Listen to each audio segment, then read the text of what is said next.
We all have times in our lives where we feel like we haven't been making progress towards our goals lately, and get into a kind of mental funk because of it. Generally when this happens, we'll experience a vague sense of unease and anxiety whenever we're not distracting ourselves, and it won't be immediately clear what you can do to fix it.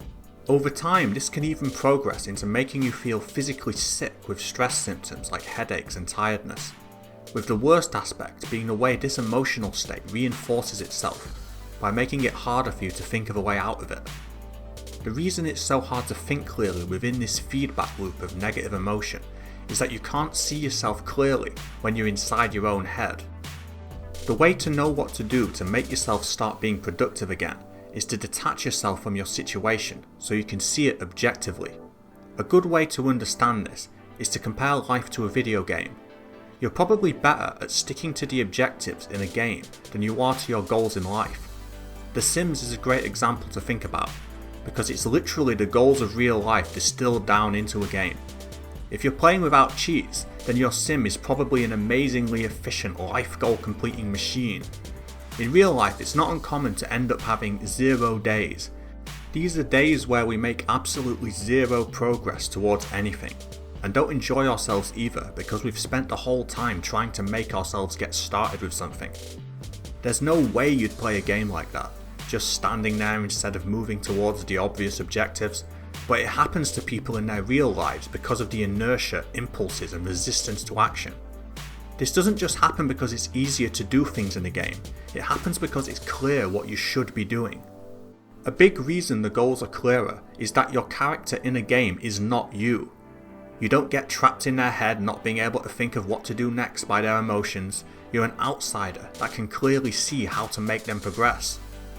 A great way to think more clearly is to see yourself as a character that you are in control of. You are this person's boss. You decide what they need to do, and their immediate impulses are not controlling what your decision will be. A good way to get into this way of thinking is to carry out an exercise where you imagine someone who is not you but has the same life situation as you, and decide what they should be doing next. There are various tricks you can use to mentally distance yourself from this person. Come up with a fake name for them. Visualize someone who looks different to you, wears clothes that you don't have, and is sitting in a room that doesn't look like anywhere in your house. Imagine you're looking at this person at a distance, from a third person viewpoint, and you notice that despite being so obviously different to you, by some coincidence they happen to have the same life situation that you do. What advice would you give to this person about what their next action should be? When you come back to yourself after doing this, you'll know what to do next. Of course, knowing what you should do is often easier than actually doing it. When you know what to do but can't make yourself do it, the reason is usually biological, which is why you can't just ignore your needs.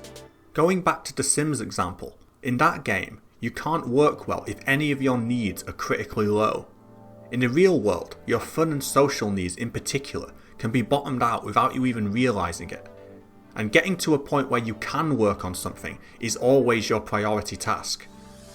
If you're in a catch-22 situation where the anxiety over not being productive is itself stopping you from doing the productive thing that would remove the anxiety, the best way to deal with it is to immediately do some form of physical exercise. Nothing that requires preparation like putting on workout clothes or going to the gym, just jog on the spot or do jumping jacks or push-ups.